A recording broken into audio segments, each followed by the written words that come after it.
नमस्कार, आर्या न्यूज देख रहे हैं आप और मैं हूं आपके साथ पवन पांडे। स्वागत है आपका अपना उत्तर प्रदेश में और बड़ी खबर के साथ बुलेटिन का आगाज करते हैं। मुख्यमंत्री योगी आदित्यनाथ 2 दिवसीय दौरे पर आज गोरखपुर पहुंच रहे हैं और इन 2 दिनों में वो जिले के लोगों को 1,805 करोड़ रुपए के विकास कार्यों का तोहफा देंगे। तो इस दौरान वो वाटर स्पोर्ट्स कॉम्प्लेक्स, गोरखपुर नगर निगम के नए सदन भवन, 3 ITI, 1 पॉलिटेक्निक, 1 राजकीय मेडिकल कॉलेज और विश्वविद्यालय में छात्रावास, महानगर की दूसरी मल्टीलेवल पार्किंग, ठोस अपशिष्ट प्रबंधन, सीवरेज सिस्टम, पेयजल, सड़क नाली समेत सैकड़ों विकास परियोजनाओं की सौगात देंगे। तो बुधवार की दोपहर बताया जा रहा है, दोपहर के बाद मुख्यमंत्री गोरखपुर पहुंचेंगे और शाम 4 बजे के करीब नगर निगम के नए 5 मंजिला सदन भवन का लोकार्पण करने के साथ करीब 520 करोड़ रुपए के विकास कार्यों और लोकार्पण का शिलान्यास करेंगे। इनमें 360 करोड़ दशमलव 45 करोड़ रुपए की लागत वाली 154 परियोजनाओं का शिलान्यास और 159.37 करोड़ रुपए वाली 109 परियोजनाओं का लोकार्पण शामिल है। नगर निगम के नवीन सदन भवन परिसर में ब्रह्मलीन महंत अवैधनाथ की प्रतिमा भी स्थापित की गई है और मुख्यमंत्री योगी अपने गुरुदेव की प्रतिमा का भी अनावरण करेंगे। शाम को वो GDS सभागार में प्राधिकरण की तरफ से महायोजना 2031 की रूपरेखा का प्रस्तुतिकरण देखेंगे।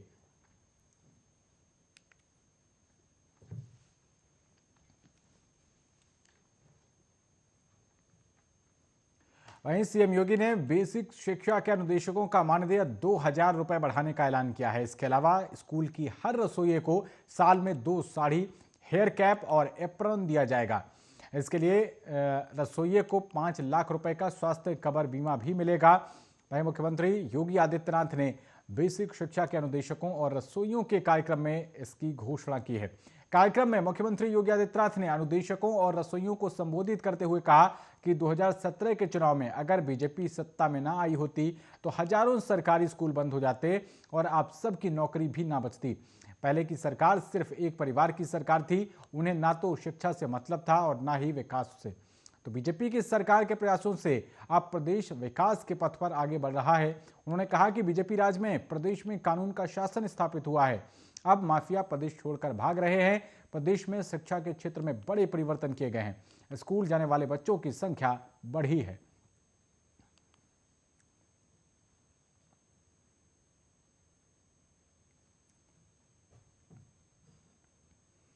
आगे बढ़ते हैं। कानपुर जिले में छापेमारी के दौरान घर से 150 करोड़ रुपए कैश मिलने के बाद GST इंटेलिजेंस ने कारोबारी पीयूष जैन को गिरफ्तार कर लिया और इस घटना को लेकर उत्तर प्रदेश के मुख्यमंत्री योगी आदित्यनाथ ने बिना नाम लिए इशारों में ही अखिलेश यादव पर निशाना साधा है।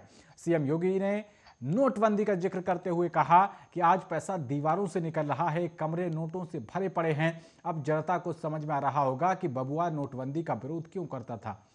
सीएम योगी ने अपने अगले ट्वीट में कांग्रेस, SP और BSP पर निशाना साधते हुए कहा कि लंबे समय तक शासन करने वाली कांग्रेस, सपा और बसपा की विकास परक सोच नहीं थी। कांग्रेस पार्टी से पूछा जाना चाहिए कि उसने प्रदेश और देश में 5.5 दशक तक शासन किया, फिर प्रतापगढ़ में मेडिकल कॉलेज क्यों नहीं बन पाया। कानपुर में GST के संयुक्त आयुक्त सुरेंद्र कुमार ने रविवार को बताया कि पीयूष जैन को टैक्स चोरी के आरोप में कानपुर से गिरफ्तार कर लिया गया और उन्होंने बताया कि पीयूष को आगे की कार्यवाही के लिए कानपुर से अहमदाबाद ले जाया जा सकता है।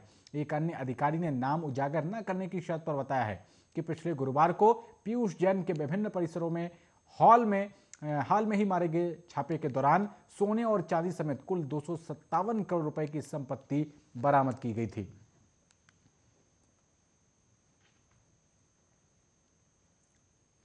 वहीं यूपी में बदमाशों के हौसले भी बुलंद दिखाई दे रहे हैं। बदमाशों में कई जगहों पर पुलिस का कोई खौफ नहीं बचा है और बदमाश खुद पुलिस को निशाना बना रहे हैं। बदमाशों ने बिजनौर में बड़ी घटना को अंजाम दिया है। बदमाश एक सिपाही से उसकी इंसास राइफल छीनकर फरार हो गए। घटना बिजनौर जिले की बताई जा रही है। भूतपुरी तिराहा थाना अफजलगढ़ के सिपाही ललित कुमार से 2 बदमाश इंसास राइफल छीनकर फरार हो गए। बदमाशों ने पुलिसकर्मी की पिटाई भी की और बदमाशों ने सिपाही को तमंचे की बट, राइफल की बट से जमकर पीटा। बताया जा रहा है कि मारपीट में सिपाही घायल हो गया और घटना का वीडियो सोशल मीडिया पर वायरल हो रहा है। वीडियो में दो बदमाश एक सिपाही से इंसास राइफल छीनते हुए दिखाई दे रहे हैं। फिलहाल पुलिस बदमाशों की तलाश में जुटी है। घायल सिपाही को अस्पताल में भर्ती कराया गया है। घटना से पुलिस में हड़कंप मच गया है और पुलिस मौके पर पहुंची और बदमाशों की तलाश में जुट गई।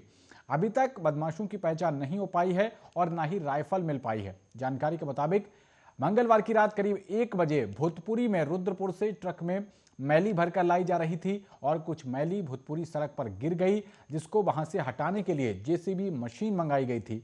अभी मैली हटाने का प्रयास किया जा रहा था कि इसी दौरान बाइक पर सवार दो बदमाश आए और ट्रक के ड्राइवर को मैली गिरने पर गाली गलौज करने लगे। वहीं पर हल्का नंबर 3 में तैनात सिपाही ललित और एक होमगार्ड भीम सिंह भी मौजूद थे, जिनके साथ ये राइफल लूटने की घटना को अंजाम दिया गया है।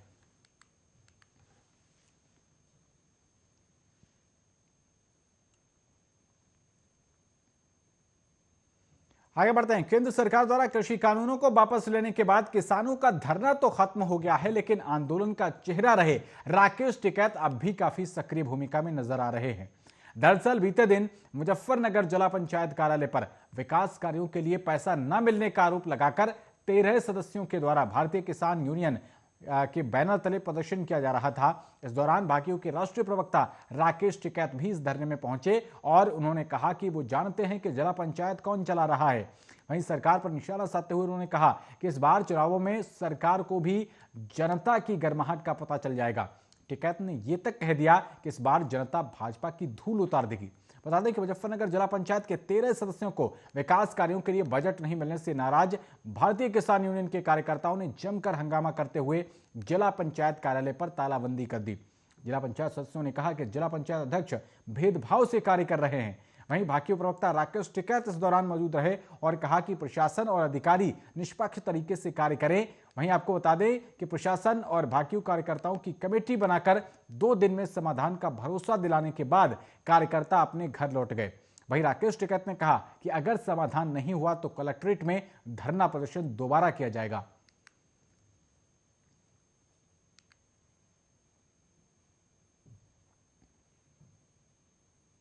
अगली खबर का रुख करते हैं। उत्तर प्रदेश में कोरोना महामारी अधिनियम अब 31 मार्च 2022 तक लागू रहेगा। उत्तर प्रदेश लोक स्वास्थ्य एवं महामारी नियंत्रण अधिनियम 2020 की अवधि अब 31 दिसंबर 2021 को खत्म हो रही थी, लेकिन कोरोना के लगातार बढ़ रहे मामलों को देखते हुए इस अवधि को 3 महीने बढ़ाने का फैसला लिया गया है। इसके तहत लोगों को कोरोना प्रोटोकॉल का पालन करना जरूरी हो गया है। वहीं अपर मुख्य सचिव चिकित्सा एवं स्वास्थ्य अमित मोहन प्रसाद की ओर से इसके लिए आदेश जारी कर दिए गए हैं। तो राज्य सरकार की ओर से यह भी घोषित किया गया है कि पूरा प्रदेश कोविड-19 से प्रभावित है। प्रदेश में अब कोरोना संक्रमित मरीजों की संख्या में लगातार इजाफा हो रहा है। ऐसे में लोगों को कोविड प्रोटोकॉल का सख्ती से पालन करने के निर्देश दिए गए हैं।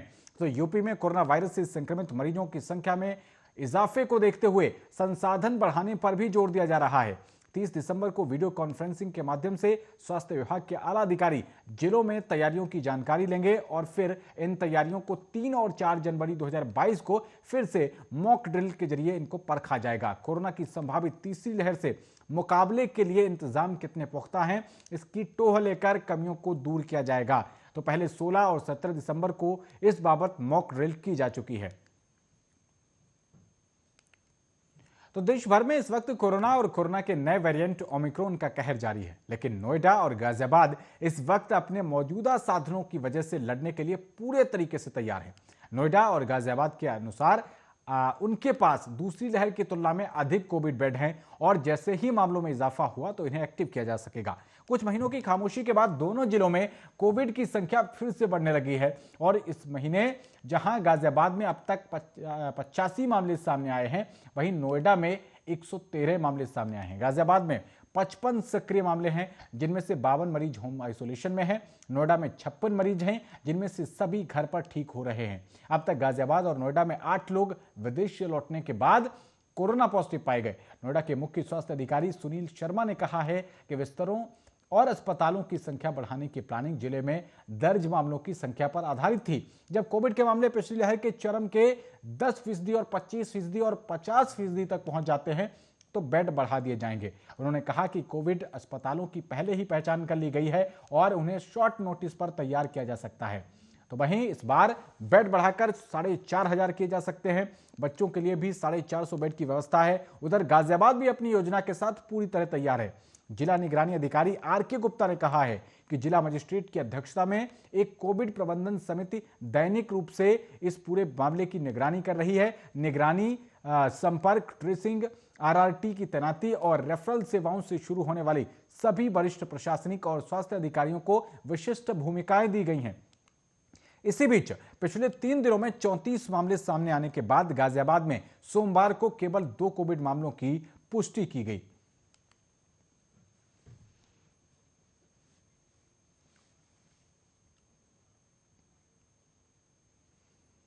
उधर प्रयागराज में बड़ी वारदात हुई है। यमुना पार के कोरांव थाना क्षेत्र में सोमवार की रात 3 युवकों की हत्या कर दी गई और इनमें से 2 सगे भाई थे। बेलन नदी पुल पर तीनों की एक ही जगह पर लाश मिली। जानकारी होने पर कई थानों की पुलिस पहुंची और तहकीकात की जा रही है। हत्यारों का फिलहाल पता नहीं चल सका है। आक्रोशित परिवार के लोग और ग्रामीण पुलिस को शवों को सौंपने से इनकार उन्होंने कर दिया। उच्चाधिकारियों के काफी समझाने के बाद यह मामला शांत हुआ। सगे भाई समेत 3 की संदिग्ध परिस्थितियों में मौत के बाद आक्रोशित भीड़ ने लाश को सड़क पर रखकर जाम लगा दिया था, जिसे पुलिस अधिकारियों ने किसी तरह समझा बुझाकर खुलवा दिया। साथ ही तीनों लाशों को पोस्टमार्टम हाउस भिजवा दिया गया है। पोस्टमार्टम रिपोर्ट आने पर साफ होगा कि युवकों की हत्या हुई या हादसे का शिकार हुए हैं। हालांकि परिजनों ने हत्या का आरोप लगाया है और हत्या की तहरीर भी लिखी जा रही है।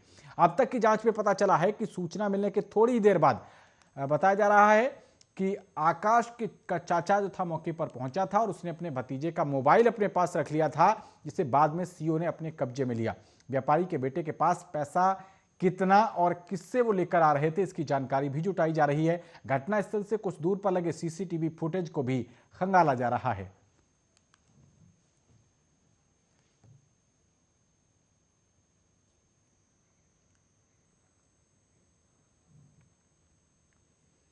तो अब खबर मेरठ से है, जहां मवाना थाना क्षेत्र के भैंसा गांव के रास्ते पर लूट की घटना का मामला सामने आया है। दरअसल घटना में बाइक सवार अज्ञात बदमाशों ने ई रिक्शा सवार को गोली मार दी और 4 अज्ञात बदमाशों ने इस वारदात को अंजाम दिया है। जानकारी के मुताबिक मेहताब भैंसा निवासी गंभीर रूप से घायल हो गया है और ग्रामीणों ने सामुदायिक स्वास्थ्य केंद्र में इलाज के लिए भेज दिया है। बताया जा रहा है कि पीड़ित से 11,000 रुपए की नकदी और मोबाइल लूटने की कोशिश की गई, जिसके बाद लूट का विरोध करने पर दिल के पास युवक को गोली मारी गई। मौके पर पहुंची पुलिस फिलहाल मामले की जांच में जुटी है।